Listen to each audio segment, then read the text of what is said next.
America.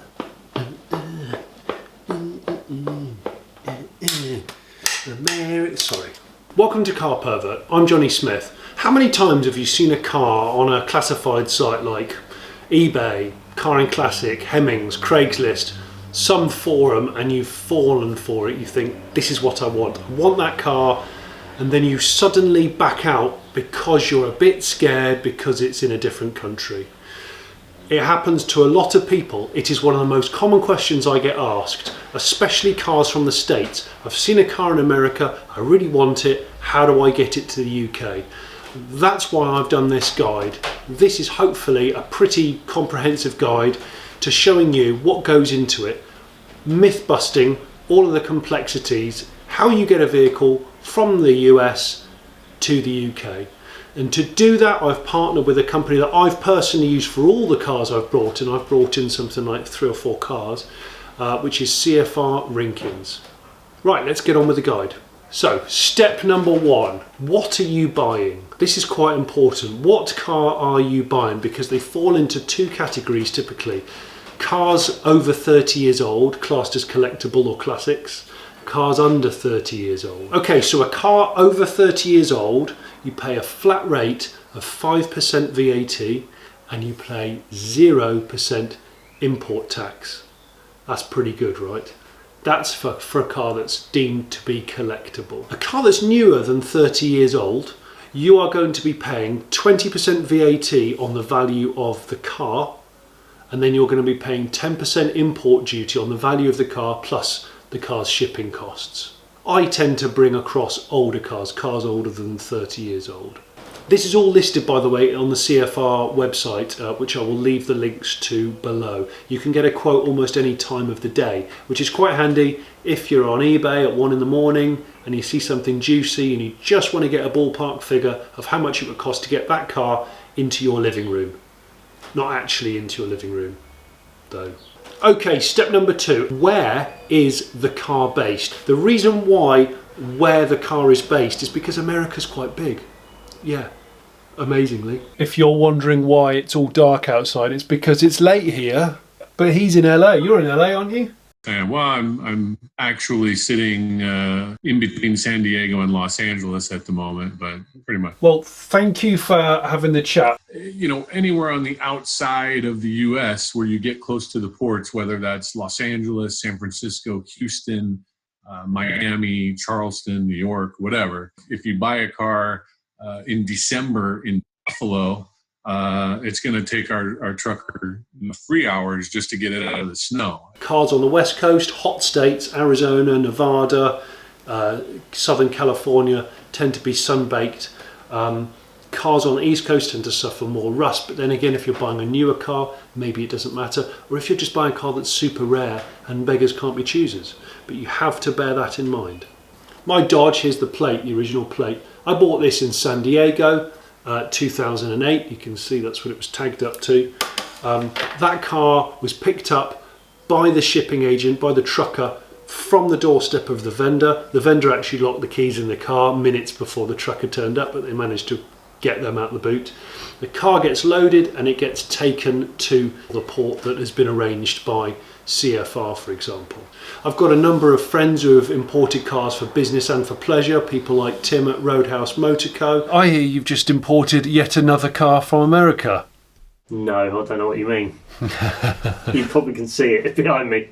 I can see it. I was going to ask you, how many cars have you imported now from the States? Over 60.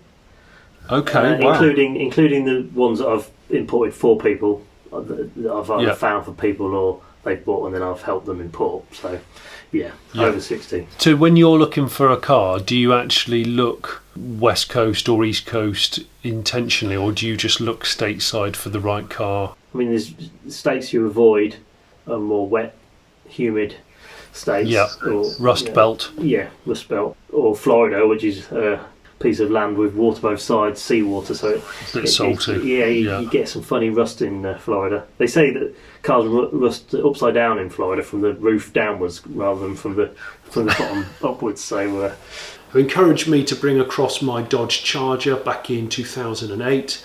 and that car ended up arriving about 48 hours in dock before I got married, and I trailered it to my wedding day. So I picked that car up from the docks myself.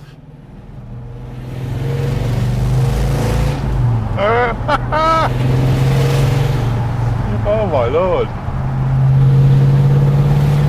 This is a thug. It is a thug. It feels quite thuggy when you do that. It's like, rah! That's why I love it, because you can just potter around with it in fourth at 25-30 miles an hour, or you can ring it right out. If you see a car that you want to buy, you can get a quote to transport that car before you pull the trigger. Typically, how fast do you guys turn around a quote? You have a couple of different avenues. You can go on to our live chat, which for the most part is covered constantly. We do a lot of our business on WhatsApp. We do a lot of it quoting via text, phone calls. I mean, nowadays, there's nowhere to hide. Everybody is pretty much accessible 7 days a week. And if you're not, I'd like to know why you're not. Well, it's a blessing and a curse, isn't it? Yes.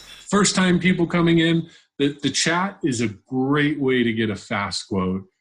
I've had it several times where a eBay auction is ending in 10 minutes, and a customer of mine is calling me, and it might be 2 a.m. here, and I have to quickly go out into the garage so that my wife doesn't hear that I'm on the phone. I didn't realise quite how dedicated you were. I'm slightly worried for you now. If you do something you love, you never work a day in your life, right? Apparently. And I love what I do as well. I'd have to say, if I did what you, if I worked in the shipping business, I would be shipping stuff every damn week. I'd be so addicted. There are some things that you really should make sure that you have before you buy a car, and certainly before you ship it. And at the top of that list is the title. In other words, the legal ownership papers of the car. You can buy a car without a title and have it shipped, but you'll have to get somebody like CFR Rinkins to do the homework and help you get a title. The process can take 4 to 6 weeks. It can cost you several $100s. Not to mention now the car is going to be sitting in the warehouse, potentially incurring storage. So there's just some other costs that you have to consider. My Dodge was non-runner when I bought it, so the engine had no oil pressure, it had no fuel tank in it. If you don't tell me that a car doesn't run and it doesn't have brakes, and I send the wrong truck to pick it up, we have a problem. And that trucker is not going to pick up the car. Now it's going to get delayed. We're going to have some issues. Whereas if you just let me know, exactly what the situation is, and it can be anything. I have picked up cars that were sitting on top of pallets, had no wheels, was sitting out in a field in Kansas. We still were able to pick it up. But that's the customer to let us know exactly what was going on. Really? We were able to send the right equipment. Oh, man. And get it picked up, Okay, step number 3. How quickly do you want the vehicle? If the vehicle that you've bought is in a big city, it will typically take 2 to 4 days from booking it for the car to get collected, and it would be on a ship within 14 days, 2 weeks. Okay, step number 4, this is the big one, shipping options. There are 3 shipping options bringing a car from the US to the UK. The first option is roll on, roll off, aka Ro-Ro. Roll on, roll off is the cheapest method, but also probably the least secure method of shipping. By that I mean the car is physically driven onto the ship and lashed down, and then it's driven off the ship. Okay, that means that someone has to get in it and drive it. That means you cannot have any belongings inside it, anything other than what the car came with when it was new. That means it could be subject to damage. That also means different people will be driving it at different times. It's an economical way to ship the car. I don't know if you want to call it a dark zone, but there's that period where you're not quite sure where the car is and who's in it, Yeah. A Ro-Ro vehicle will typically have to run and drive. There are some exceptions. Sometimes they can be sort of loaded on and loaded off with something like a forklift, I suppose, but there is a cost implication to that. Personally, most of the time I go for option 2. And option 2 is a shared container. With containerized, it's just a different ballgame.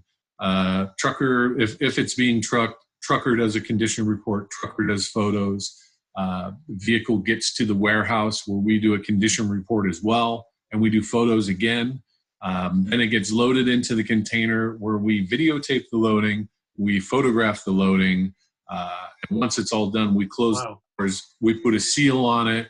Nobody is going to touch that unless, of course, customs decided to inspect the container, but provided it goes through without any problems, it goes right to our agent, and they are the next ones to open. And again, it is photographed and documented how the load comes out. And that makes it a lot easier for filing insurance, because you can document exactly where that happened. So in a shared container situation, the container is typically about 40 feet long. Containers are 20 or 40 feet, I think. CFR have a system where the car can be loaded on top of, at an angle, or below. So your car will be either above or below another vehicle, and they are locked in really, really well. They're loaded professionally, and Joey sent me a photo of my Dodge waiting to be loaded in, which was great. Once the container is shut, the car is secure, it's locked in, and that's it. Now, in a shared container, you can put whatever you want within reason, within legal reason, inside the car. My Dodge came with a number of spare parts that I bought from the vendor. Back in the day, the guys would always come over here and they would buy the Volkswagen buses and they would stuff them full of doors, replacement doors. Came in actually duty free. They didn't have to pay, and they would sell those parts. It would pay for their shipping. It was a great deal. And actually, it won't affect your import cost as well, because those are all parts for that car. The car does not have to run and drive. In fact, my Dodge obviously didn't run and drive. I know people that have imported cars in containers that didn't even have engines. I know people who have brought over American pickup trucks with motorbikes in the back. You're allowed to do that as long as it's all within your own vehicle. And in fact, the shipping agent welcomes that because it maximizes the space that you've purchased. The real key is you want to make sure that you have an inventory sheet detailing everything that you have inside the vehicle. For example, if I have a box of clothing, I can just write one box clothing, $400 value. It doesn't have to be that detailed, but if customs opens it up and on the BL it just says it's a car, but they look at the car and they see it's just stuffed with everything. It can be looked at as potential smuggling. So if you have a list with it, just makes things a little cleaner. The cars do have to be clean underneath. You don't want things like spiders and foreign soil in there. But one thing that Joey at CFR says is, please don't have your car professionally valeted just before it goes into a container. That's a bad idea because of moisture. Where it's going to get hot and cold, you run a big risk of getting mold inside the container. Insurance companies actually will not cover mold damage. To help combat it, we put bags of desiccant inside of the container. We put them inside the vehicles as well. Typically, if you get mold, it's just a matter of a deep cleaning over there, but it can be a bit depressing. You go pick up your car, you open it up, and it just, it doesn't smell very good. And then you have option 3, which is a full container that you don't share with anyone. In other words, you book your own container, be that 20 or 40 feet. That's for people who are just selfish. Well, not really. That's for people that are either importing multiple vehicles themselves, or maybe they've gone in with a friend and they want to fill a container between them. So I know dealers that bring across British classics, for example, like Austin Healey's and E-Type Jags, and they will just buy as many mopeds and old bicycles as they can to bring them around the edge. And that just, if they get money for those, it just helps to pay for the shipping. So those are your 3 options: roll on, roll off, shared/consolidated containerization, the most popular probably, and then your own container. You pay the US side before you pay the UK side, and the US side is the trucker to go and collect the vehicle and take it to the port, and then the loading fee to have it put into the container, and then the transportation of the ship across the sea. That's the one payment for America. The other payment we'll come on to in a minute. That's the UK payment. I'm going to put up a couple of examples that CFR have given to me for cars that have been brought from the US to the UK and the breakdown of those costs. Sometimes depends on the size of the car. Obviously it depends on where the car is. It also depends on how quickly you want it. There's various variables, which is why there's no set price.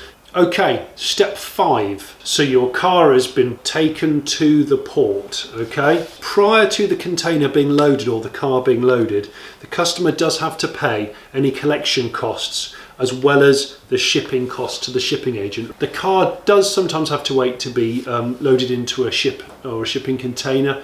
You don't get charged for that waiting time because it's in the interest of the shipping agent like CFR to get them rolling through. They don't want dozens of cars lying around. So these are the following things you must have completed before your car can leave America on a ship. This is your hit list. An SLI form, a completed POA form, a copy of your passport, a copy of the title of the vehicle, a copy of the bill of sale, which can be handwritten for a second-hand car, or a dealer receipt or an eBay receipt, a photograph of the vehicle and a photograph of the VIN, the vehicle identity number. Step number 6, where to and with whom. Normally a company like CFR will give you the best price, which means the car will arrive where they have got the best price or when the next ship goes, for example. But the main places that a car will arrive when it docks in the UK are Felixstowe, Southampton, Liverpool, London Gateway, which applies if something's being shipped out of Miami, Tilbury and Grangemouth. Does the customer get to choose which port it arrives in? And does the customer get to choose the operator who deals with it at this end? You can. Or is that you? It depends on the service, the port. You have other ports where, out of Miami, you're not going to Felixstowe, you're not going to Southampton, you're going to London Gateway. So we have certain agents that we have assigned as our agent for the rack containers. They handle the unload. They store the racks until they have gathered up enough racks where they then load a container coming from wherever they are back to us. Step number 7, on the ocean. It's a ship. A ship travels on the ocean. You can have bad weather.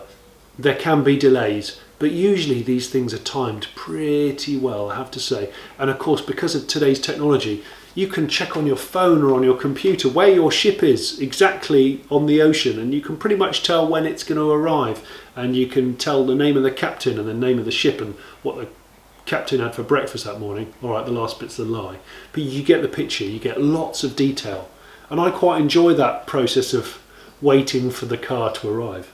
On the ocean, this is when there is a time difference. If you've shipped from the west coast, the process will typically take 6 weeks, and that's 6 weeks usually from collecting the car to dropping it off, not just on the ocean. It's 2 weeks quicker usually from the east coast, so 4 weeks, 30 days. Also there's Houston, you can ship from Houston if there's anything sort of south, towards the south. Have you shipped from Houston? Yes, yeah, quite a few times. And that's, have you? That's a little bit cheaper than, it's between the two price-wise and between the two geographically, lengthwise. So when it comes time to ship the vehicle, there's always that question: do I add insurance or do I not add insurance? I'll go way overboard here. I'll say that the captain gets drunk and he hits an iceberg and the whole ship sinks. And if that happens and my car is in a container on that ship, somebody's going to pay for that. Well, that's not true.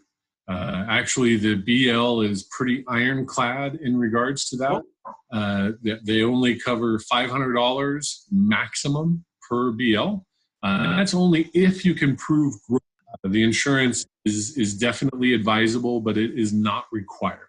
Step number 8, on the home soil. This is the exciting bit. So once the car is landed in the United Kingdom, the American side, the deal is done really. They pass the baton on to their preferred handler. But as soon as it lands in the UK, you have to pay the UK side. If you don't pay the money, the car doesn't get released. It's really that simple.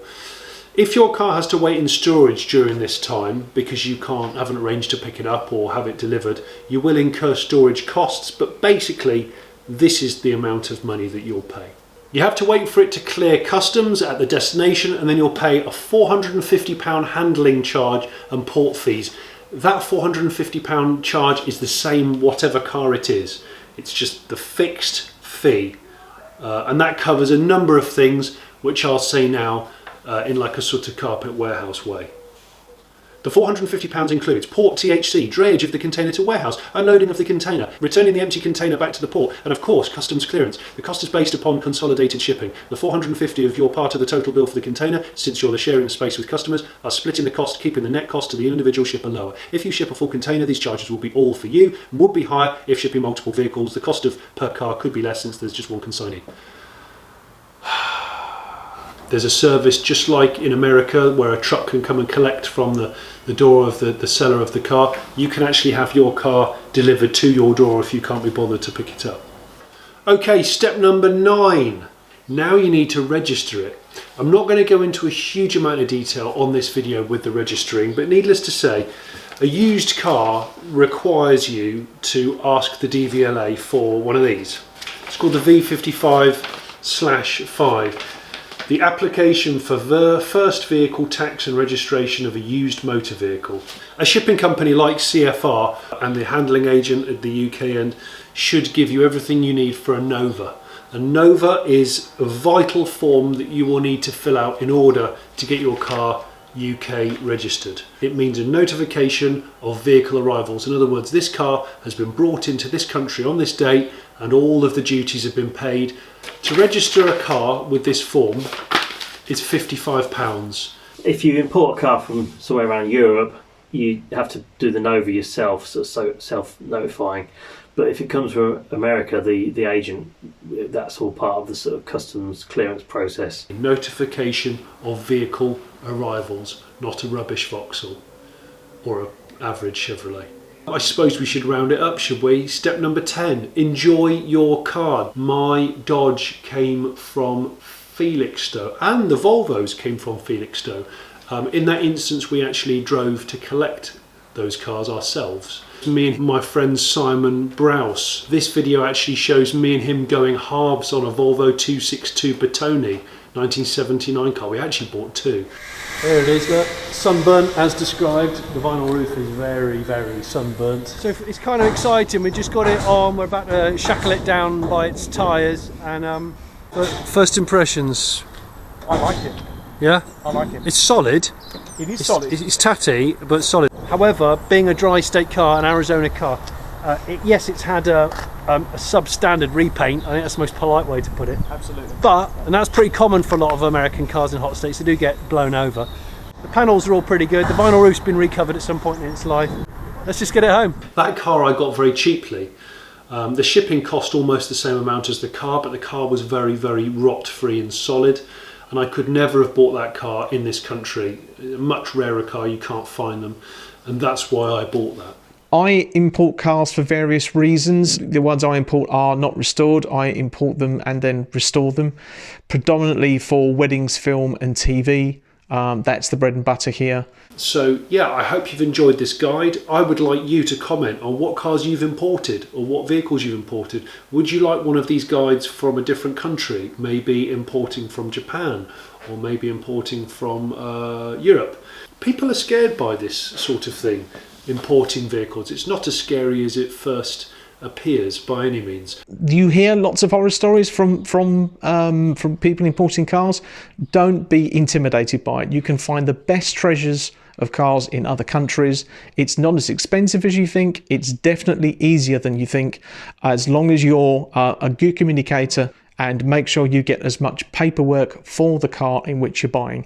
That will make customs very quick, that will make the importer's job very easy, and that will get you the car in the quickest time. Thank you very much for watching this guide. I hope it's been useful. I would love to hear from your comments if you've decided to import a car, if you have done, what it was, whether you like it, what you found easy or hard about the process, and all of the things that I've been talking about in this video are in the description below, so you can go to the CFR Rinkins website, you can get a quote, you can look through the hit list of the things you need.